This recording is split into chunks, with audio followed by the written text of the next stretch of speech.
Rebirth of my enemy episode 8। ध्वस्त खामोश बैठा हुआ था। वो देखता है कोई कुछ कह नहीं रहा है तो वो अपनी जगह पर खड़ा होकर, अगर किसी को कोई बात नहीं करनी है तो मुझे नहीं लगता मुझे और टाइम वेस्ट करना चाहिए। सुनकर एक औरत वहां पर आ जाती है जो उसकी माँ है। वो जाकर एक गहरी सांस लेकर उसकी तरफ देखने लगते हैं। अपनी माँ को सामने देखकर ध्वस्त बस खामोशियों से उन्हें देखने लगता है। ध्वस्त की माँ यशोदा उसके कंधे पर हाथ रखकर बड़े प्यार से, अगर तुम इस शादी से खुश हो तो मुझे कोई प्रॉब्लम नहीं है। मैं बहुत खुश हूं। वैसे भी मुझे परिवार और दुश्मन से ज्यादा मेरे बेटे की खुशी मायने रखी है। तुम्हें बच्चे के पास जाना चाहिए। उसके चेहरे पर उदासी दिख रहे हैं। यशोदा की बात को सुनकर ध्वस्त बस अपना सर हिलाकर मुस्कुरा देता है और वहां से जाने लगता है। और वही उसे जानते हुए देखकर अथर्व यशोदा की तरफ देखते हुए, यह क्या कह रही हूं तुम? उसे तुम कैसे बहू मान सकती हो? और मैं उसे लड़की को अपने घर की बहू नहीं मान सकता। मुझे लगा था कि तुम उसे बोलोगी कुछ पर तुम तो यहाँ। यशोदा अथर्व की तरफ देखकर एक गहरी सांस लेकर, आपको पता है वह कैसा है फिर भी आप उसके साथ ऐसी बातें कर रहे हैं। एक तो मेरा बच्चा घर पर आता नहीं है और अब जाकर कहीं आया है। तो क्या प्रॉब्लम हो रही है आपको? क्या लगता है उसके पास दिमाग नहीं है? इतने सालों से जिसने किसी लड़की के इस तरह बात उठाकर नहीं देखा, आज वह किसी लड़की के साथ शादी कर रहा है, उसके साथ खुश है, तो इसमें क्यों आपको प्रॉब्लम हो रही है? सामने आ रहे हैं नैना ऋषभ और विक्रम की तरफ देखने लगती है और फिर अथर्व की तरफ देखकर, घर में अगर दुश्मनी को बुलाकर रिश्तेदारी निभा सकते हैं तो मेरा बेटा अगर किसी डाइवोर्स के साथ शादी कर तो इसमें क्या प्रॉब्लम है? सांप पाल रखा है आपने और अब मेरी बेटी की खुशी को नजर लग रहे हैं। जो घर में चल रहा है वही चलने दीजिए। जिसकी जो खुशी वह अपनी खुशी से सब कुछ कर रहा है, तो मेरा बेटा क्यों ना करे? बेहतर यही है कि आप मेरे बेटी की खुशी के बीच ना आए। जैसे मेरे बच्चे की खुशी से प्रॉब्लम हो रही है, वह उसकी तरफ देखे भी न और फ्री के एडवाइस तो देने दुनिया आ जाती है। उद्धरण चिन्ह कहते कहते वह सभी की तरफ देखकर वहां से चली जाती है। अथर्व अपने निशब्द हो चुका था। उसे कुछ समझ नहीं आ रहा था कि वह क्या करे। वह विक्रम की तरफ देखता है जो खामोशी से अब बैठा हुआ था। वह भी कुछ कर नहीं सकता था। फिर वह करेगी क्या? वह खामोशी से कहां से जाने लगता है।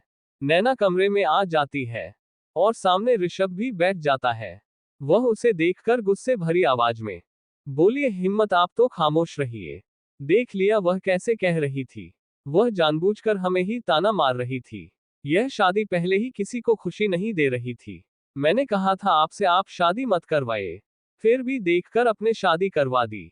और इसे एक मौका और मिल गया, ध्वस्त ने शादी कर ली। मेरे पास उसे ताने मारने के बहुत सारे मौके हाथ से चले गए।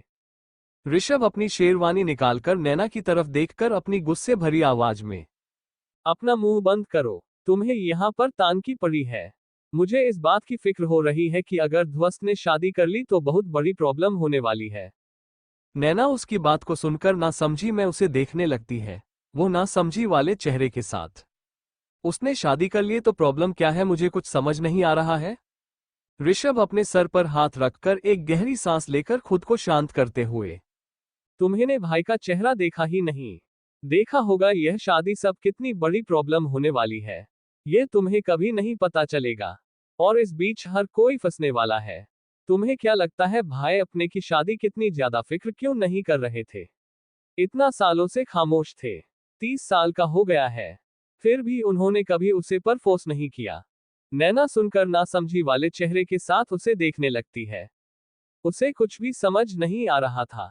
ऋषभ अपनी जगह पर खड़ा होकर गहरी सांस लेकर, तुम्हें पता नहीं है ना तो बोल मत करो, अब खामोश हो जाओ।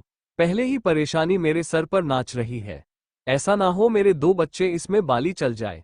जल्दी से जल्दी तुम कबीर और अरमान के रिश्ते के बारे में ढूंढना शुरू करो। ऋषभ उसे ऑर्डर देकर वहां से गुस्से में चला जाता है और वही उसकी बात को सुनकर नैना परेशान होने लगती है। वह परेशान होते हुए, ऋषभ तुम मुझे कुछ बताओगे? ऐसे क्यों चले गए? और क्या हुआ अगर उसने शादी कर ली? इसका मतलब ये तो नहीं है ना मैं अपने दोनों बच्चों की शादी बिना मर्जी से करूंगी। अपने सर पर हाथ रखकर एक गहरी सांस लेकर खुद को शांत करते हुए, पता नहीं क्या है ये, क्या छुपा रहा है मुझसे, पर बहुत जल्दी ही मैं पता लगा कर ही रहूंगी आखिर ध्वस्तु की शादी से इन सभी को क्या प्रॉब्लम है। कुछ नहीं, इतना कहकर वह एक गहरी सांस लेती है और खुद को शांत करने लगती है। उसे समझ नहीं आ रहा था कि वो क्या कहना चाहता है। अथर्व वह परेशान सा सीढ़ियों से ऊपर जा रहा था। तभी विक्रम उसके सामने आकर खड़ा हो जाता है। वह उसकी तरफ देखकर गहरी सांस लेते हुए, तुम्हें क्या लगता है क्या होगा? अब शादी तो हो चुकी है। कहा था कि उसे डिवोर्स लेने के लिए फोर्स करो, पर यहाँ पर कुछ और ही है। तुम जानते हो यह शादी कितनी बड़ी तबाही ला सकती है। अथर्व विक्रम की तरफ देखकर अपनी शांत आवाज में, पापा मुझे इस बारे कोई बात नहीं करनी है। उसे पता है और उसे ये भी पता है कि इस शादी के बाद क्या होने वाला है। मुझे नहीं लगता कि उसे कुछ बताने की जरूरत है। वह खुद ही सब कुछ हैंडल कर लेगा। कहते कहते वह शांत हो जाता है, चेहरे पर परेशानी आने लगती है। और वही यह सब सुनकर विक्रम कुछ कहता नहीं है। वह वहां से चला जाता है। अथर्व जाकर सोफे पर बैठ जाता है। यशोदा फ्रेश होकर कमरे में आ रही थी। वह अथर्व को देखकर गहरी सांस लेते हुए, अब तुम क्यों इतनी ज्यादा परेशान लग रहे हो? उसने शादी की है, तुमने नहीं, जो तुम ऐसे देवदास बनते बैठे हो। वैसे भी बच्चों की खुशी में हमारी खुशी होनी चाहिए। मैंने पहले ही कहा था तुम्हें बिना सोच कोई डिसीजन मत लो। कहते हुए वो उसे देखने लगते हैं, पर अथर्व कुछ कहता नहीं है। वो खामोश होकर वहां से वह चला जाता है बालकनी में, और उसे ऐसे जाते हुए देखकर यशोदा ये गहरी सांस लेती है। वो कुछ कहती नहीं है, पर उसके चेहरे पर परेशानी तो थी हल्की हल्की। लाइट बंद करके अपनी आंखें बंद कर लेती है। अपनी आंखें बंद करके वैसे ही अपने मन में, मुझे ये तो नहीं पता है कि आगे क्या होगा, पर मेरे बेटे ने जो किया है वह सही किया है। वैसे भी दोस्त एक तरफ होती है और रिश्ता एक तरफ। खुद से ही इतना कहकर वह गहरी सांस लेकर अपनी आंखों को वैसे ही बंद रखकर गहरी नींद में चली जाती है। आयता कमरे के अंदर आ गई थी। वो कमरे को देखते हैं तो वो बहुत ही ज्यादा खूबसूरत था। वही बिस्तर पर बैठ जाती है। चेहरे पर परेशानी थी। वो गहरी सांस लेकर अपनी आंखें बंद करके खुद से ही, अब पता नहीं आगे क्या होगा। समझ नहीं आ रहा है मैं क्या करूं।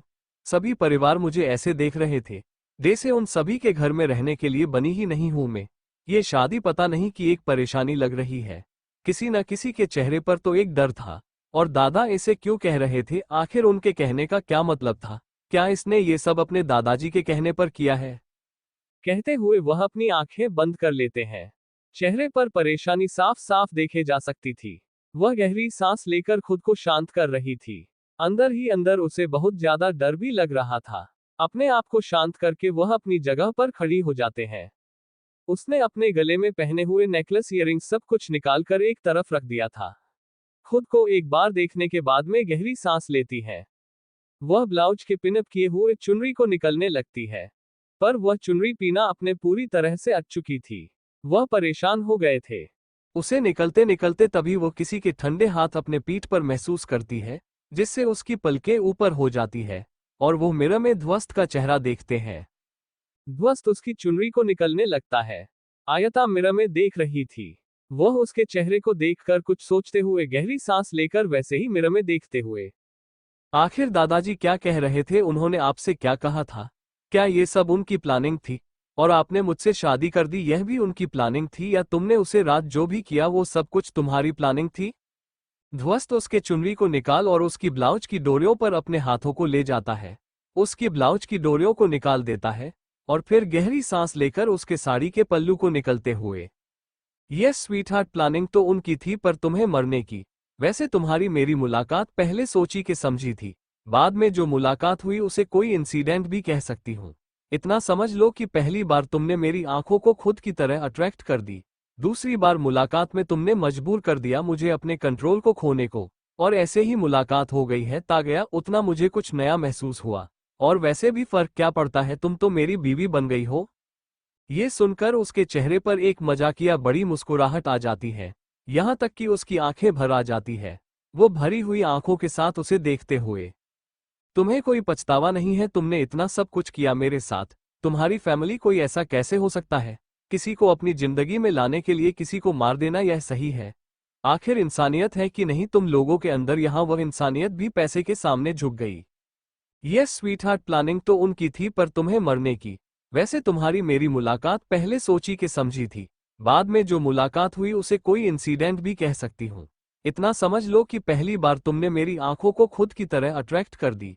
दूसरी बार मुलाकात में तुमने मजबूर कर दिया मुझे अपने कंट्रोल को खोने को, और ऐसे ही मुलाकात हो गई है ता गया उतना मुझे कुछ नया महसूस हुआ, और वैसे भी फर्क क्या पड़ता है, तुम तो मेरी बीवी बन गई हो। ये सुनकर उसके चेहरे पर एक मजाकिया बड़ी मुस्कुराहट आ जाती है, यहाँ तक कि उसकी आंखें भर आ जाती है, वो भरी हुई आंखों के साथ उसे देखते हुए।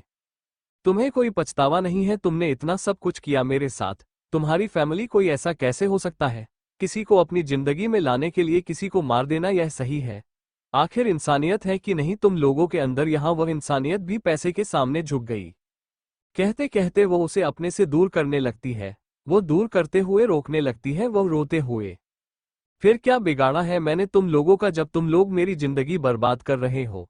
पहले वह ऋतिक बजाज और अब तुम, आखिर क्यों मैं किसी की जिंदगी में ज्यादा दिन रहती नहीं हूँ? आज नहीं तो कल तुम्हारी जिंदगी से भी दूर हो जाऊंगी, मुझे डाइवोर्स चाहिए। मैं कैसे ऐसे इंसान के साथ नहीं रह सकती जो झूठ हो, जो धोखेबाज हो। कहते हुए वो उसे गुस्से में देखने लगती है, और वही यह सुनकर हंसने लगता है। ध्वस्त वह वैसे ही हंसते हुए उसके चेहरे को अपने हाथों में पकड़कर उसे अपनी तरफ करते हुए बड़ी मासूमियत बड़ी आवाज में, स्वीट हार्ट ऐसी गंदी बातें नहीं मुंह पर लाई जाती है। तुम्हें अगर डिवोर्स चाहिए ना तो लेकर दिखाओ, मैं तुम्हें डिवोर्स दूंगा भी नहीं, और ना ही मैं खुद से तुम्हें दूर करूंगा। बेहतर यही है अपने छोटे से दिमाग में ये सब ना डालो, वही अच्छा है। एक बात अच्छे से याद रखना, तुम्हारी पूरी जिंदगी मेरे हाथों में है। भूलो मत मदर इन लॉ को प्यार से रह रहा हूँ, प्यार से रहूं, मजबूर मत करो मुझे, जल्लाद बनने पर सह नहीं पाओगी। कहकर वो उसे के पल्लू को उसके जिस्म से दूर कर देता है, और वैसे ही उसकी गर्दन पर होठों को रख देता है, जिससे आयता अपनी आंखों को कस के बंद कर लेती है, मुट्ठियों में भर लेती है अपने पल्लू को। उसकी आंखें बंद हो चुकी थी, पर चेहरा पूरी तरह से लाल लाल हो। वो अपनी नजरें इधर उधर करने लगती है, पर ध्वस्त उसकी कमर को पकड़कर अपनी तरफ कर लेता लेता है। ध्वस्त उसके बालों को उसके कान के पीछे करके उसे बिस्तर पर ले जाते हैं।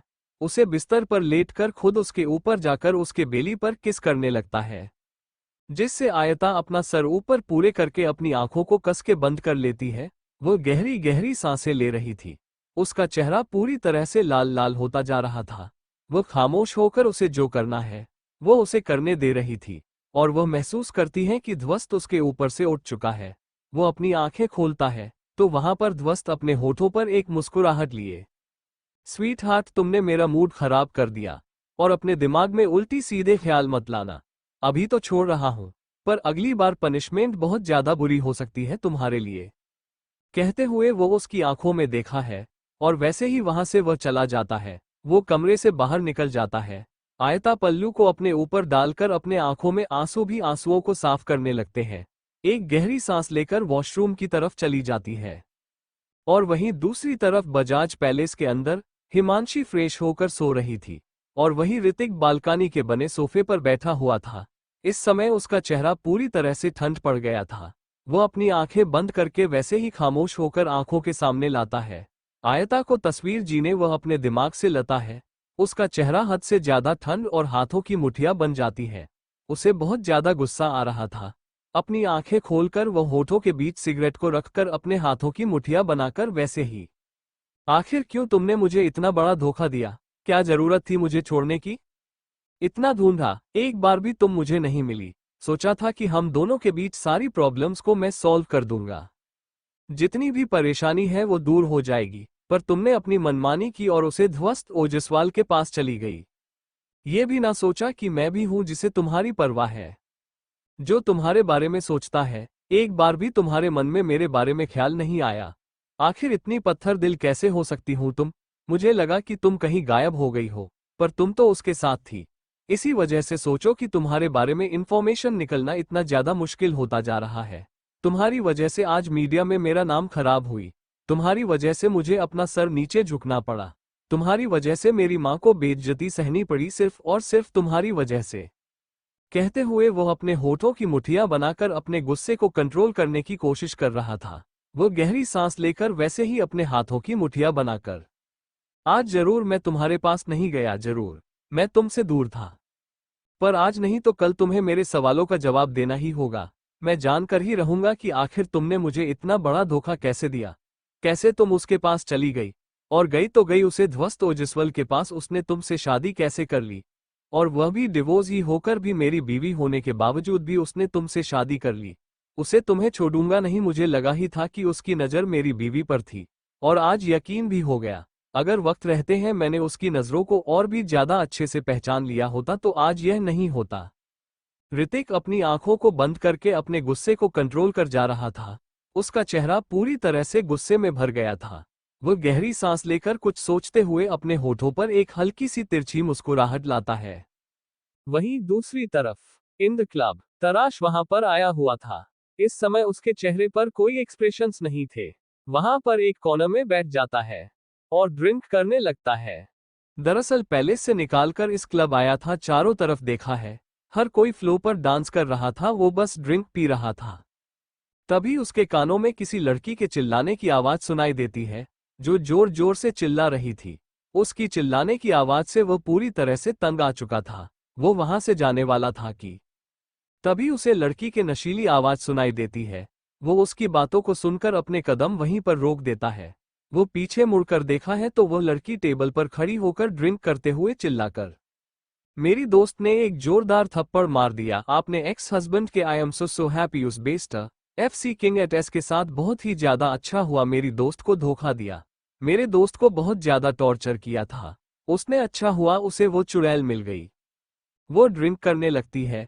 वो पूरी तरह से नशे में हो चुकी थी, नशा हावी हो गया था और वह नशे में डांस कर रही थी। तराश उसे लड़की को देखा है, उसकी आंखें हल्की हल्की छोटी हो जाती है, जैसे वो उसे लड़की से मिला है। वह जाने वाला था, फिर उसके कदम तब रुकते हैं जब उसे लड़की की तरफ कोई इस लड़के आ रहे थे, जो उसे अपनी गोद में उठाने की कोशिश कर रहे थे। ये देखकर वो लड़की नशे में होने के बावजूद भी उन सभी को अपने से दूर करने लगते हैं। तराश जो उसे लड़की को देख रहा था, वो उसके पास चला जाता है और उसे लड़की का हाथ पकड़कर अपनी तरफ खींच लेता है, जिससे वो लड़के उसे दूर हो जाते हैं। वो अपनी ठंडी नजरों से उन तीनों की तरफ देखा है। वो लड़की वहां से भाग निकलते हैं। वो ज्यादा देर वहां नहीं रुकते, वहीं वो लड़की उसकी गोद में बैठकर छोटे बच्चों की तरह उसके चेहरे को अपने दोनों हाथों से सहलाते हुए बच्चों की तरह मुंह बनाते हुए, बच्चे तुम कहीं गुम हो गए हो, तुम्हारी मम्मी पापा कहाँ पर है? तुम्हें पता है इसी जगह पर आना नहीं चाहिए, ये बड़े लोगों की जगह है, बताया नहीं गया पागल गई के। कहते हुए वो लड़की तराश के गालों पर हल्का सा मार देती है। ये देखकर वह हैरान हो जाता है। जिंदगी में पहली बार जो उसे कोई लड़के से मार रही है। वो अपनी आंखें छोटे छोटे करके उसे लड़की को देखा है, जो बड़ी मासूमियत से उसे देखकर उसके गालों को सहला रही थी। ये देखकर वो उसके हाथों को पकड़ लेता है, पर वह लड़की वैसे ही उसके गालों को सहलाकर बच्चों की तरह मुंह बनाते हुए, तुम्हारे गाल तो बहुत ज्यादा सॉफ्ट है, तुम्हारी मम्मी क्या लगती है, तुम्हें मेरे तो को कितने बुरे हैं, इस गाल नहीं हो रहे हैं, मुझे दे दो ना तुम्हारे गाल। बच्चों की तरह मुंह बनाकर उसके गालों से खेलने लगते हैं। और वही यह सब देखकर उसकी आंखें छोटे हो जाती है। मतलब सामने जो गोद में उसने पड़ी हुई लड़की है, उसे वो बच्चा लग रहा है।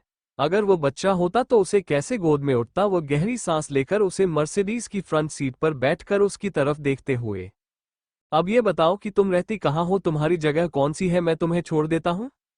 ये सुनकर वो लड़की बच्चों की तरह मुंह बनाकर वैसे ही अपने होते पर एक मुस्कुराहट लिए, मेरी जगह तो तुम्हारे दिल में है, वहीं पर छोड़ दो मुझे। कहते हुए वो उसके सीने पर हाथ रख देती है और ये देखकर वो और भी ज्यादा अपनी आंखों को सिकुड़ लेता है। उसकी आंखें हल्की हल्की ठंडी पड़ जाती हैं। आखिर वो लड़की बिना पूछे उसे टच कैसे कर सकती है। उसने ये परमिशन किसी को भी नहीं देती और ये लड़की है। बच्चों की तरह मुंह बनाकर उसके गालों से खेलने लगते हैं और वही यह सब देखकर उसकी आंखें छोटे हो जाती है। मतलब सामने जो गोद में उसने पड़ी हुई लड़की है, उसे वो बच्चा लग रहा है। अगर वो बच्चा होता तो उसे कैसे गोद में उठता। वो गहरी सांस लेकर उसे मर्सिडीज की फ्रंट सीट पर बैठकर उसकी तरफ देखते हुए, अब ये बताओ कि तुम रहती कहाँ हो, तुम्हारी जगह कौन सी है, मैं तुम्हें छोड़ देता हूँ। ये सुनकर वो लड़की बच्चों की तरह मुंह बनाकर वैसे ही अपने होते पर एक मुस्कुराहट लिए, मेरी जगह तो तुम्हारे दिल में है, वहीं पर छोड़ दो मुझे। कहते हुए वो उसके सीने पर हाथ रख देती है और ये देखकर वो और भी ज्यादा अपनी आंखों को सिकुड़ लेता है। उसकी आंखें हल्की हल्की ठंडी पड़ जाती हैं। आखिर वो लड़की बिना पूछे उसे टच कैसे कर सकती है। उसने ये परमिशन किसी को भी नहीं देती और ये लड़की है। तराश देखकर अब गुस्सा होने लगा था। वो उसे लड़की का हाथ अपने से दूर करके अपनी आंखें छोटी छोटी करके तुम अपना एड्रेस बताओ, इससे पहले मैं तुम्हारी अच्छी खासी क्लास लूं और यहीं पर छोड़ दूं। बताओ कहाँ पर रहती हूँ। ये सुनकर वो लड़की छोटे बच्चों की तरह मुंह बनाकर अपनी रोने वाली आवाज में, तुम कितने ज्यादा बुरे हो, तुम ऐसे कैसे बात कर सकते हो मुझसे? छोटे बच्चों से बात नहीं करते हैं, तुम्हारे अंदर तमीज नहीं है क्या? तुम्हारी मैमी को ना मैं एक बार मिलना चाहती हूँ, उन्हें बनता चाहती हूँ कि उनका बेटा कितना बदतमीज है, मुझे बच्चों को रुला रहा है। तुम्हारे अंदर थोड़ी भी इंसानियत नहीं है। जालिम कहीं के, ये सभी दुनिया में लड़के ऐसे ही होते हैं और तुम भी ऐसे ही हो जाओ। मुझे नहीं बताना तुम्हें एड्रेस। कहते वो अपना चेहरा दूसरी तरफ कर लेती है और वही उसकी बात को सुनकर तराश पूरी तरह से गुस्सा कंट्रोल करने की कोशिश कर रहा था, पर उसका गुस्सा आप आउट ऑफ कंट्रोल पर जा रहा था।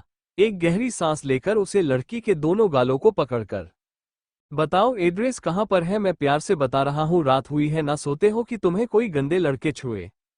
ये सुनकर वो लड़की छोटे बच्चों की तरह अपना सरनामे हिलाकर बच्चों की तरह रोते हुए, मुझे याद ही नहीं मेरा घर कहाँ पर है, मेरा घर कहाँ पर है, मेरे पापा कहाँ पर, मम्मी है कह पर, मैं दुनिया पर हूँ नहीं, मैं इस दुनिया में नहीं हूँ, मेरी दुनिया कहाँ पर है, मैं कहाँ पर हूँ, तुम कहाँ पर हो? मुझे कुछ नहीं याद है, मुझे कुछ भी नहीं याद, मैं कहाँ पर हूँ? कहते हुए उसे देखकर अपना सर हिलाकर रोने लगती है, फिर अपना सर ऊपर आसमान की तरफ करके अपने होठों पर मुस्कुराहट लिए, वो देखो वह मेरा घर है, वो आसमान की तरफ इशारा करते हुए दिखने लगती है। उसे लड़की की बात को सुनकर तराश अब इरिटेट होने लगता है। उसे लड़की से आखिर उसने कभी भी किसी लड़की को इतना ज्यादा हैंडल नहीं किया था और आज उसे ये सब हैंडल करने को मिल रहा है। उसे बहुत ज्यादा गुस्सा आ रहा था, पर उसे लड़की की मासूम सा आंखें और उसकी मासूम सा चेहरा देखकर वो कुछ सोचते हुए ड्राइविंग सीट पर बैठ जाता है और उसे अपने साथ ले जाने लगता है। वो लड़की भी नशे की वजह से अपनी आंखें बंद करके गहरी नींद में चली जाती है। कुछ देर के बाद उसे नींद भी आ जाती है और नशे में वह गहरी नींद में चली जाती है। तराश उसे देखकर अपना सर हिला देता है। कुछ देर के बाद एक बड़ी सी बिल्डिंग के सामने वह अपनी कार को रोक देता है और वहां से उसे अपनी गोद में उठाकर अपने साथ अपार्टमेंट की तरफ ले जाने लगता है। उसका टॉप फ्लोर पर एक बड़ा सा अपार्टमेंट था जो उसका खुद का था। वहां पर ले जाकर कमरे के अंदर लाता है। वो जो अपार्टमेंट था वो बहुत ही ज्यादा खूबसूरत था। आखिर वो उसका था। तराश ओसवाल बेडरूम में करो सेव बिस्तर पर लेटकर खुद एक गहरी सांस लेकर सोफे पर जाकर बैठ जाता है। उसका चेहरा पूरी तरह से इरिटेट से भर चुका था। एक गहरी सांस लेकर वह सो रही है। उसे लड़की को देखा है, फिर कुछ सोचकर उसकी तस्वीर निकालकर वहां से वह चला जाता है अपने कमरे में और फ्रेश होने के लिए चला जाता है वॉशरूम में। वही सुबह का वक्त। आयता कब खुलते हैं जब उसका मोबाइल वाइब्रेट करने लगता है। वो अपने मोबाइल को देखने लगते हैं, तब उसकी नज़र टाइमिंग पर चली जाती है। 9:30 हो चुके थे और अब इतनी लेट हो गई थी। वह भी ससुराल में पहले ही दिन। ये सोचकर वो जल्दी से फ्रेश होने चली जाती है। जरूर उसका रिश्ता ध्वस्त के साथ कुछ सही नहीं है, पर अब उसे घर की बहू है और बहू होने के नाते उसे सब कुछ करना ही। वो फ्रेश होकर जब बाहर आती है तब सामने उसे ध्वस्त मिलता है जो इस समय शर्टलेस होकर वहां पर आ रहा था। उसे ऐसे आते हुए देखकर आयता कुछ पल उसे देखते हैं, फिर अपना सर नीचे झुकाकर वहां से क्लोजिंग रूम की तरफ चली जाती है। उसका ऐसा अवॉइड करना उसे बिल्कुल भी पसंद नहीं आ रहा था। ध्वस्त से जाते हुए देखा है पर कुछ कहता नहीं है। वो खामोश होकर वॉशरूम में चला जाता है। आयता क्लोजिंग रूम से बाहर आ जाते हैं। बाहर आकर वह देखते हैं उसने क्रीम कलर की साड़ी पहनी हुई थी जो बेहद खूबसूरत तरीके से एम्ब्रॉयडरी की था। बालों को खुला रख देते हैं, माथे पर बिंदी लगा देती है, मांग में सिंदूर भरकर गले में मंगलसूत्र को रख देती है, हाथों में चूड़ियां पहनकर वह गहरी सांस लेती है। अपनी नजरें तिरछी करके वॉशरूम के दरवाजे को देखकर वहां से चली जाती है क्योंकि अब तो वो कमरे में रह नहीं सकती थी, उसे बाहर लोगों से मिलना ही होगा। सोचकर वो वहां से जाने लगती है। वो वहां से जा रही थी तभी उसे वहां पर नैना मिलती है। वो उसे देखकर अपने होठों पर एक मुस्कुराहट लिए, सोचा नहीं था सुबह सुबह तुम्हारा चेहरा देखने को मिल जाएगा। वैसे घर की बड़ी बहू होने के नाते तुम्हारे अंदर इतनी तो मैनर्स होने चाहिए कि सुबह जल्दी उठकर पहली रसोई की जाती हो।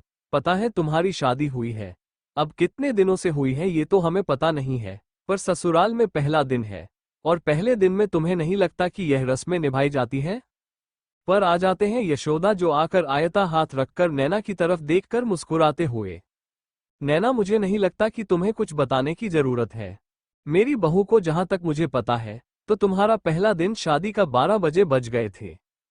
पहली रसोई तो दूर की बात है, तुम्हें तो खाना कमरे में लाया गया था। अब मेरी बहू आई है और वह थक गई होगी।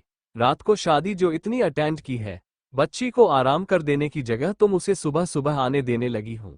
यह मैं बर्दाश्त नहीं कर सकती। बहू मेरी है और मुझे डिसाइड करने दो इसे क्या कहना है और क्या नहीं। अगर तुम्हें इतना ही रोब करना है तो अपने 2 बेटे हैं, उन्हें कहकर शादी करवाओ दो। मैंने सर्वेंट से कहकर ब्रेकफास्ट बनाया गया है, तुम जाकर खा सकती हो। मेरी बहू से दूर रहो। नैना ये सुनकर बड़ी मासूमियत से उसे देखते हुए, दीदी आप तो बुरा मान गई, मैं तो बस बता रही थी। और आप हैं जो गुस्सा कर रहे हैं। वैसे भी तीसरे की वजह से हम दोनों क्यों ना एक दूसरे से गुस्सा करें। कोई नहीं, आज नहीं तो कल की बड़ी बहू के हाथों से खाना जरूर खाऊंगी। क्यों, सही कहा ना बहू?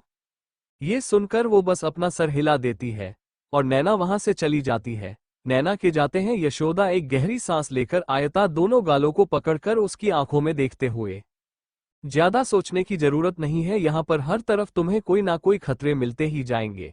अब तुम्हारी शादी के बारे में पता लगा है तो बहुत लोग आएंगे, जवाब देना सीखो। तुम मेरी बहू हो, मासूमियत के साथ होशियार भी होना जरूरी है, नहीं तो लोग बेवकूफ है। वो तुम्हें समुद्र में डुबा देंगे कि तुम्हें खुद भी नहीं पता चलेगा कि तुम कहाँ चली गई हो। कहकर वो उसका हाथ पकड़कर अपने साथ ले जाते हुए, मुझे ये तो नहीं पता है कि तुम दोनों की शादी कैसे हुई, ऋतिक के साथ तुम्हारा तलाक कैसे हुआ है।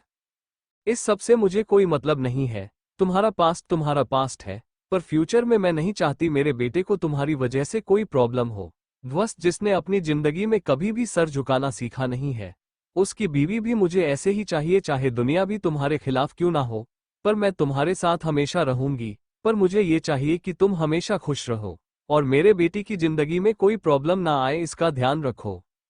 उसकी गर्दन को देखने लगते हैं। उसके गर्दन को देखकर वह अपने होठों पर एक मुस्कुराहट लिए उसके बालों को उसके गर्दन की तरफ ले जाकर उसके गर्दन पर जो नुकसान था उसे छुपाते हुए, तुम्हें भूख बहुत लगी होगी, डाइनिंग टेबल की तरफ ले जाती है और वहां पर ले जाकर चेयर पर बैठकर उसे ब्रेकफास्ट को सर्व करने लगती है। खुद भी उसके साइड में बैठ जाती है। दोनों ही ब्रेकफास्ट कर रहे थे, वहां पर अथर्व भी आ जाता है। एक एक करके हर एक वहां पर बैठ जाता है। वही वहां पर ध्वस्त अभी आ जाता है। वह आयता के साइड में बैठ जाता है और वहां पर बैठकर वो यशोदा की तरफ देखकर, आज आप दोनों, लगता है मेरा डिसीजन गलत नहीं है। जल्दी माँ आपने किसी को एक्सेप्ट कर लिया, मतलब आपको भरोसा है मुझ पर, नहीं तो कुछ लोग तो मेरे ऊपर अपनी दाव लगा है। कहते हुए वो अथर्व की तरफ देखने लगता है जो ब्रेकफास्ट कर रहा था, पर वो उसके बात को सुनकर रुक जाता है। उसका चेहरा पूरी तरह से ठंड पड़ गया था। वह अपनी आंखें बंद करके गहरी सांस लेता है। चेहरा हल्का हल्का फीका पड़ गया था। वो ध्वस्त को देखकर अपनी आंखें बंद करके गहरी सांस लेकर अपना सर हिला देता है, पर कुछ कहता नहीं है, पूरी तरह से खामोश हो। एक एक करके हर एक वहां पर बैठ जाता है। वही वहां पर ध्वस्त अभी आ जाता है। वह आयता के साइड में बैठ जाता है और वहां पर बैठकर वो यशोदा की तरफ देखकर, आज आप दोनों, लगता है मेरा डिसीजन गलत नहीं है। जल्दी माँ आपने किसी को एक्सेप्ट कर लिया, मतलब आपको भरोसा है मुझ पर, नहीं तो कुछ लोग तो मेरे ऊपर अपनी दाव लगा है। कहते हुए वो अथर्व की तरफ देखने लगता है जो ब्रेकफास्ट कर रहा था, पर वो उसके बात को सुनकर रुक जाता है। उसका चेहरा पूरी तरह से ठंड पड़ गया था। वह अपनी आंखें बंद करके गहरी सांस लेता है। चेहरा हल्का हल्का फीका पड़ गया था। वो ध्वस्त को देखकर अपनी आंखें बंद करके गहरी सांस लेकर अपना सर हिला देता है, पर कुछ कहता नहीं है, पूरी तरह से खामोश हो। कहते हुए वो अथर्व की तरफ देखने लगता है जो ब्रेकफास्ट कर रहा था, पर वो उसके बात को सुनकर रुक जाता है। उसका चेहरा पूरी तरह से ठंड पड़ गया था। वो अपनी आंखें बंद करके गहरी सांस लेता है। चेहरा हल्का हल्का फीका पड़ गया था। वो ध्वस्त को देखकर अपनी आंखें बंद करके गहरी सांस लेकर अपना सर हिला देता है, पर कुछ कहता नहीं है, पूरी तरह से खामोश हो। वही सभी को खामोश देखकर आयता हैरान हो जाती है। उसे कुछ भी समझ नहीं आ रहा था, पर वह खामोश होकर ब्रेकफास्ट कंप्लीट करने लगती है। ब्रेकफास्ट करने के बाद वह अपनी आंखें बंद करके गहरी सांस लेकर अपनी जगह से खड़े होकर वहां से जाने लगती है। वही सभी उसे जाते हुए देखते हैं, फिर ब्रेकफास्ट करने लगते हैं। ध्वस्त भी उसे जाते हुए देखकर उसके पीछे पीछे जाने लगता है। अथर्व भी उसे देख रहा था। तभी वो चारों तरफ देखते हुए तराश नजर नहीं आ रहा है वो कहां पर है। लगता है खुशी से ज्यादा छोटे बहुत ज्यादा खुश होने लगा है। शादी उसकी हुई है और जश्न यह मान रहा है। कुछ पता चला कि है कहाँ पर? ये सुनकर यशोदा गहरी सांस लेकर अथर्व की तरफ देखकर अपनी शांत आवाज में, मुझे पता नहीं है, और वैसे भी गया होगा, कहीं काम के लिए ही गया होगा। मैं इतना तो अपने बच्चों को जानती हूँ कि बेफिजूल की चीज वह बिल्कुल भी नहीं करते हैं, तो तुम भगवान के लिए उनके बारे में कुछ भी गलत बोलने की जरूरत नहीं है। कहते हुए वो खामोश हो जाती है। विक्रम, जो इतनी देर से शांत है, वो सभी की तरफ देखकर, अब तुम सभी के आर्गुमेंट्स खत्म हो गए होंगे, तो शादी हो गई है, और इस शादी के बारे में आप सभी को बताना होगा, और जो होगा वो आगे देखा जाएगा। अथर्व, तुम्हें ये बात समझनी चाहिए। आप खामोशी से, शांत दिमाग से सब कुछ सोचा जा सकता है, गुस्सा करने की कोई जरूरत नहीं है तुम्हें। कहते हुए एक गहरी सांस लेकर अपना सर हिला देते हैं, वो चले जाते हैं। वहीं उनकी बात को सुनकर अथर्व गहरी सांस लेता है और खाना खाने लगता है। वहीं अथर्व को देखने के, शांत देखने के बाद यशोदा गहरी सांस लेते हैं और वो खाना खाने लगती है। और वही नैना ऋषभ की तरफ देखने लगती है, जो उसे आंखों से ही शांत रहने का इशारा कर देता है। उसे देखकर वह अपना कर ही ना करे, गहरी सांस लेकर खाना खाने लगती है। ब्रेकफास्ट कंप्लीट करके वह भी बाहर से चल जाती है और ऋषभ उसे जाते हुए देखकर अपना सर हिला देता है। बजाज पैलेस के अंदर ऋतिक अपनी आंखों को खोलना है, तब उसे अपने सीने पर किसी का सर महसूस होता है। उसके होठों पर एक मुस्कुराहट आ जाती है, पर जैसे वो अपनी नजरों को नीचे झुकाकर देखता है, तो वह अपनी आंखों को बंद करके गहरी सांस लेता है। उसके होठों पर जो मुस्कुराती वो गायब हो जाती है, क्योंकि उस बी के सीने से लगी हुई हिमांशी उसे ही देख रही थी। उसे देखकर वह गहरी सांस लेता है और अपनी नजरों को इधर उधर करने लगता है और उससे दूर होकर वॉशरूम की तरह बढ़ते हुए, मुझे कुछ काम है, मैं जल्दी से फ्रेश हो जाता हूँ, तुम भी फ्रेश हो जाओ। हिमांशी यह सुनकर बच्चों की तरह मुंह बनाते हुए, क्या हुआ है ऋतिक, तुम ऐसे क्यों जा रहे हो? रात को भी तुम मेरे पास क्यों नहीं आए? मुझे लगा कि हमारी फर्स्ट नाइट हो जाएगी। पता है हम दोनों के बीच बहुत सारी रातें हुए, पर कल का दिन बहुत स्पेशल था। तुम्हारा सर दर्द था, इसकी वजह से मैंने तुम्हें फोर्स भी नहीं किया, और आप भी तुम मुझे इग्नोर करके जा रहे हो। ऐसा क्यों? तुम्हें पता है ना, मुझे तुम्हारे बिना रहना बिल्कुल भी पसंद नहीं है। तो फिर तुम ऐसा क्यों कर रहे हो मेरे साथ? क्या तुम्हें गुस्सा आ रहा है कि भाई ने तुम्हारी एक्स बीवी के साथ शादी कर ली? तुम बस देखते जाओ, वो बस कुछ दिनों की मेहमान है, उसके बाद उसे घर से बाहर ही निकाल देगा मेरा परिवार। कहते हुए वो उसके पास आकर उसे पीछे से गले लगाते हुए, और इतना ज्यादा सोचो मत, मैंने माँ से बात की थी रात को, उन्होंने कहा था कि कुछ दिनों की बात है, उसके बाद यहाँ से उसका पता कट हो जाएगा, और तुम्हें बिल्कुल भी टेंशन लेने की जरूरत नहीं है, क्योंकि मैं हूं ना यहाँ पर तुम्हारी हर एक परेशानी को दूर करने के लिए। कहते कहते वो उसके सामने खड़ी हो जाती है और उसके होठों पर अपने होठों को रख देती है। ऋतिक खामोशी से उसे वह करने देता है जो उसे करना है, वो उसे बिल्कुल भी नहीं रोकता है। वही हिमांशी अपने हाथों को उसके गर्दन पर ले जाकर वैसे ही पैशनेट होकर उसे किस करने लगती है। वो उसके सॉटलेस सीने पर अपने हाथों को फिर आने लगती है। तभी ऋतिक उसका हाथ पकड़कर अपने से दूर करते हुए, हिमांशी मुझे काम है, ये हम बाद में कर ही सकते हैं, पूरी जिंदगी तो हम दोनों एक दूसरे के साथ हैं। अभी के लिए तुम फ्रेश हो जाओ, और तुम्हें भूख भी लगी होगी, तुमने कल भी कुछ खाया नहीं था ज्यादा। कहकर वो उसके बालों को सहलाते हुए वहां से वॉशरूम की तरफ चला जाता है। हिमांशी यह सुनकर बस अपना सर हिला देती है। वो सोफे पर बैठकर अपने हाथों की मुठियां बनाते हुए, मुझे पता है तुम इस बात से नाराज हो क्योंकि भाई ने शादी कर ली है, वह भी उसे लड़की को जिसे तुम देखना नहीं चाहते हो, और उसकी वजह से तुम परेशान हो। बस कुछ वक्त की बात, तुम्हारी जिंदगी में मैं किसी भी लड़की को आने नहीं दूंगी, और उसे लड़की को तो बहुत जल्दी ही मैं घर से बाहर निकालने के बारे में कुछ ना कुछ करती रहूंगी। वैसे मेरा बेबी बहुत ज्यादा परेशान है, मैं कैसे उसे समझाऊंगी, कुछ समझ नहीं आ रहा है? बच्चों की तरह मुंह बनाने लगते हैं और फिर कुछ सोचकर अपनी आंखों में चमक लिए अपनी जगह पर खड़ी होकर कमरे से बाहर चली जाती है। वॉशरूम में ऋतिक शावर के नीचे खड़ा था। चेहरे पर बिल्कुल भी एक्सप्रेशन नहीं थे। अपनी आंखों को बंद किए मेरी सांस लेता है, फिर अपने हाथों की मुठियां बना वकर अपनी गुस्से भरी आवाज में, आखिर तुमने इतना बड़ा धोखा मुझे क्यों दिया? इतना ज्यादा गुस्सा आ रहा है कि मैं अपने गुस्से को भी कंट्रोल नहीं कर पा रहा हूँ। एक बार बस तुमसे अकेले में मिलना चाहता हूँ, एक बार तुमसे बात करना चाहता हूँ। मुझे जानना है कि तुम उसे रात कैसे उसके पास चली गई। मैंने सोचा भी नहीं था कि तुम मुझसे बदला लेने के लिए तब तक जाओगी। तुम उसकी बीवी बन गई। कितने सपने सजाए थे, तुमने मेरे सपनों को तोड़ दिया। कहते हुए वो अपने हाथों की मुठिया बनाकर दीवार पर अपने हाथों को मार देता है और नफरत भरी नजरों से सामने देखने लगता है। जैसे समाने आयता खड़ी हो और वो उसे गुस्से में देखे जा रहा है। ऋतिक शावर के नीचे खड़ा था। चेहरे पर बिल्कुल भी एक्सप्रेशन नहीं थे। अपनी आंखों को बंद किए मेरी सांस लेता है, फिर अपने हाथों की मुठिया बनाकर अपनी गुस्से भरी आवाज में, आखिर तुमने इतना बड़ा धोखा मुझे क्यों दिया?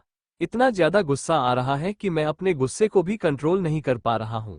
एक बार बस तुमसे अकेले में मिलना चाहता हूं। एक बार तुमसे बात करना चाहता हूं। मुझे जानना है कि तुम उसे रात कैसे उसके पास चली गई। मैंने सोचा भी नहीं था कि तुम मुझसे बदला लेने के लिए तब तक जाओगी। तुम उसकी बीवी बन गई। कितने सपने सजाए थे, तुमने मेरे सपनों को तोड़ दिया। कहते हुए वो अपने हाथों की मुठिया बनाकर दीवार पर अपने हाथों को मार देता है और नफरत भरी नजरों से सामने देखने लगता है। जैसे समाने आयता खड़ी हो और वो उसे गुस्से में देखे जा रहा है। वो अपने गुस्से को जैसे तैसे कंट्रोल करने लगता है और एक गहरी सांस लेकर वैसे ही वॉशरूम से बाहर चला जाता है। वॉशरूम से बाहर आकर कपड़ों को चेंज करने लगता है। चारों तरफ अपने कमरे को देखने के बाद वह सामने एक बड़ी सी दीवार को देखा है, जिस पर अब कुछ भी नहीं था, वो खाली थी। दरअसल उस दीवार पर ऋतिक ने आयता की तस्वीर लगाई हुई थी, जो बहुत ही ज्यादा खूबसूरत थी। उसके होठों पर वह मुस्कुराहट थी जिसे वह देखना चाहता था, और उसे तस्वीर को उसने निकाल दिया था और अब वो खाली दीवार थी जिसमें कुछ भी नहीं था। गहरी सांस लेकर वो अपने कपड़ों को पहनने लगता है। खुद को अच्छे से ड्रेस अप करके वो वहां से चला जाता है नीचे डाइनिंग टेबल की तरफ। डाइनिंग टेबल पर वहां कर अपनी चेयर पर जाकर बैठ जाता है। सर्वेंट उसके सामने खाना रख देती है, जिससे वो खाना खाने लगता है। वही वो औरत ऋतिक को खामोश देखी है। उसके चेहरे पर वह निराश एक उदासी जिसे देखकर वो गहरी सांस लेकर वहां से जाने लगती है। तभी वहां पर हिमांशी नेहा आ जाती है। हिमांशी बैठ जाती है। ऋतिक के साइड में जग खामोशी से अपना खाना खा रहा था। खाना खाने के बाद वो अपनी जगह पर खड़ा होने वाला था कि हिमांशी उसका हाथ पकड़कर, मेरे आने से पहले तुमने ब्रेकफास्ट कर लिया? ये तो पूरी बात है ना, हमारी पहले दिन है शादी के बाद ब्रेकफास्ट करने का, और तुम ऐसे ही मुझे अकेला छोड़कर चले जा रहे हो? कहते हुए वो छोटे बच्चों की तरह मुंह बनाकर उसे देखने लगते हैं। और वही उसकी बात को सुनकर ऋतिक, जो खामोश था, वो गहरी सांस लेकर उसके हाथ को अपने से दूर करके अपने होठों पर एक मुस्कुराहट लिए। हिमांशी, मुझे कुछ काम है, मुझे जाना है, परेशान मत हो, मुझे शाम को आ जाऊंगा। ये सुन हिमांशी बड़ी मासूमियत से उसे देखते हुए, सच में तुम्हें जाने की जरूरत है? पूरा दिन कैसे तुम्हारे बिन रह सकते हो? मुझे अच्छा बिल्कुल भी नहीं लगेगा। तब तक मिस्टर बजाज और मैसेज बजाज वहां पर आ जाती है। वो उसकी बातों को सुन रहे थे। हिमांशी की बात को सुनकर मैसेज बजाज ऋतिक की तरफ देखकर अपनी आवाज में हल्का सा गुस्सा लिए, यह क्या है ऋतिक? कल ही तुम्हारी शादी हुई है और आज तुम ऑफिस जा रहे हो। आज के दिन तो तुम आराम कर ही सकते हो। काजल पूरी कंपनी हैंडल कर सकती है, इतना भी जरूरी नहीं है काम। और वैसे भी तुम्हारे पापा तो जा रहे हैं। मैं सोच रही हूँ तुम दोनों को कहीं हनीमून के लिए भेज दूँ। दोनों एक दूसरे के साथ टाइम भी स्पेंड कर लेंगे और बेबी प्लानिंग भी हो जाएगी तुम दोनों की। हिमांशी सुनकर मैसेज बजाज की तरफ देखकर अपने होठों पर एक मजाकिया भरी मुस्कुराहट लिए, मॉम, आप इतनी जल्दी इस बारे में कैसे बात कर सकती हूँ? आपको पता है ना, मैं इस उम्र में नहीं हूँ कि यह बच्चे इसकी प्लानिंग करते रहो, और मुझे वैसे भी बच्चे पसंद नहीं है। अगर आपको चाहिए तो मैं अभी तो नहीं, पर जब मुझे मन लगेगा तब मैं इस बारे में सोचूंगी। कहते हुए वो अपनी नजरों को यहाँ वहाँ करने लगती है, और वही उसकी बात को सुनकर मैसेज बजाज गहरी सांस लेती है। पहली बार था जो कोई उनसे ऐसे बात कर रहा था। वो अपने होठों पर एक मुस्कुराहट लाए गहरी सांस लेकर, अच्छा ठीक है, तो मुझे कोई प्रॉब्लम नहीं है। तुम्हें जब चाहे तब इस बारे में हम सोच सकते हैं। वैसे तुम्हारा मायके से कोई आने वाला है कि नहीं? क्योंकि शादी के बाद दुल्हन को जाने के लिए उसके मायके वाले आते हैं, ये रस्म होती है। ये सुनकर हिमांशी जूस के गिलास को अपने हाथों में लिए उसे गोल गोल घूमते हुए, पता नहीं मेरे घर में क्या हो रहा होगा। वैसे भी वो लड़की मेरे घर में आई है तब से मेरे घर में महाभारत ही शुरू हो गया है। भाई ने क्या सोचकर उस जैसी पागल और बेवकूफ लड़की से शादी कर ली, जिससे सिर्फ पैसों से मतलब है। मम्मी से बात हुई है, वो आ ही जाएंगे, कोई प्रॉब्लम नहीं है। वैसे आप सभी भी आए जाएंगे ना, शाम को हम लोग वही डिनर करने वाले हैं। दादाजी ने कहा है मुझे कहने को आप सभी से। हिमांशी की सुनकर अपनी जगह पर खड़ा होकर एक गहरी सांस लेकर, मुझे सच में टाइम नहीं है, मैं घर पर आ सकता हूँ। ओजसवाल पैलेस में जाना थोड़ा अजीब नहीं है। कल ही शादी हुई है और आज। सुनते हिमांशी उसे देखकर गहरी सांस लेकर अपनी होठों पर मुस्कुराहट लिए। दादाजी का ऑर्डर है और उन्होंने कहा है, और तुम्हें मानना है, इसके अलावा मैं तुमसे कोई और बात नहीं करना चाहती हूँ। मैं तो यही है कि तुम पहले चले जाओ। वहां पर तुम ये भी देख लोगे कि उसे लड़की के साथ कैसे कैसा होने वाला है। वहां पर आंखें, उसने तुम्हारे साथ इतना बड़ा धोखा जो किया है, इसकी सजा तो उसे मिलकर रहेगी। कहते हुए वो जूस के गिलास को अपने हाथों में लिए उसे पीने लगते हैं और उसकी आंखों में देख रही थी। और वही उसकी बातों को सुनने के बाद ऋतिक एक गहरी सांस लेता है। वह कुछ कहता नहीं है, खामोश होकर अपने दोनों हाथ जब में डाले हुए चला जाता है। और उसे ऐसे जाते हुए देखकर हिमांशी गहरी सांस लेती है। वह कुछ सोचते हुए सामने देखने लगती है। मैसेज बजाज और मिस्टर बजाज पर एक दूसरे की तरफ देखते हैं। नेहा कुछ सोचते हुए मुस्कुराने लगती है और वैसे ही ब्रेकफास्ट कर रही थी। अपार्टमेंट। लड़की बिस्तर पर बैठकर जमाए लेने लगते हैं। चेहरा पूरी तरह से लाल लाल हो चुका था। नींद भर चेहरा वह अपने हाथों से सहलाकर एक हाथ से सर को दबाते हुए बच्चों की तरह मुंह बनाते हुए वैसे ही अपनी अधखुली आंखों से चारों तरफ देखते हुए। मम्मी मेरा सर दर्द कर रहा है। आवाज सुनकर तराश वहां पर आ जाता है। वो लड़की अपनी नींद भरी आंखों को वैसे ही अपने हाथों से सहलाकर बच्चों की तरह मुंह बनाते। आप लड़का कब बन गई मामा, आप मुझे लड़का क्यों देख रही हो? सुबह सुबह आपने ऐसा क्यों कपड़े पहने हैं? कहते हुए लड़की अपने आंखों पर हाथों से सहलाने लगती है और अपना मुंह खोलकर आलस लेते हुए फिर से सामने देखती है। वो अपनी गर्दन तिरछी करके अपनी आंखों में वैसे ही नींद लिए। सर दर्द कर रहा है, इसी वजह से मुझे कोई अजीब दिख रहा है। क्या मैं सपने में? सच में मुझे लगना चाहिए ज्यादा सोना अच्छा नहीं होता है। कर वो लड़की फिर से बिस्तर पर सोने चली जाती है और इस बार तराश देखकर गहरी सांस लेता है और अपने हाथों में लाए हुए गिलास को उसे तरफ ले जाने लगता है और बिना देर किए उसे लड़की के ऊपर पानी फेंकने लगता है, जिससे वह लड़की अपनी आंखों को खोल देती है और यहाँ वहां देखने लगती है। वो अपनी आंखें बड़ी बड़ी करके अपने हाथों को मारते हुए, बचाओ बचाओ, समुद्र की लहरें आ गई, बचाओ, बच्चों में डूब गई, मैं डूब गई, मम्मी बचाओ। कहते हुए वो चारों तरफ अच्छी है। तभी उसकी आंखें छोटी हो जाती है। सामने वाले लड़के को देखते हैं तो अपनी आंखों को बंद करके अपने आंखों को सहला कर देखने लगती है और फिर अपनी जगह पर खड़ी होकर गुस्से भरी आवाज में अपने कमर पर दोनों हाथ रखकर, तुम कौन हो और मेरे कमरे में क्या कर रहे हो? तुम्हारी हिम्मत कैसे हो सकती है मेरे कमरे में आने की? तराश देखने लगता है, फिर एक गहरी सांस लेकर अपनी गर्दन तिरछी करके बड़ी अजीब तरह से मुस्कुराते हुए, क्या सच में तुम्हारा ये कमरा है? अपनी नजर चारों तरफ डालो, पता चल जाएगा कि तुम इस समय किसके कमरे में हो।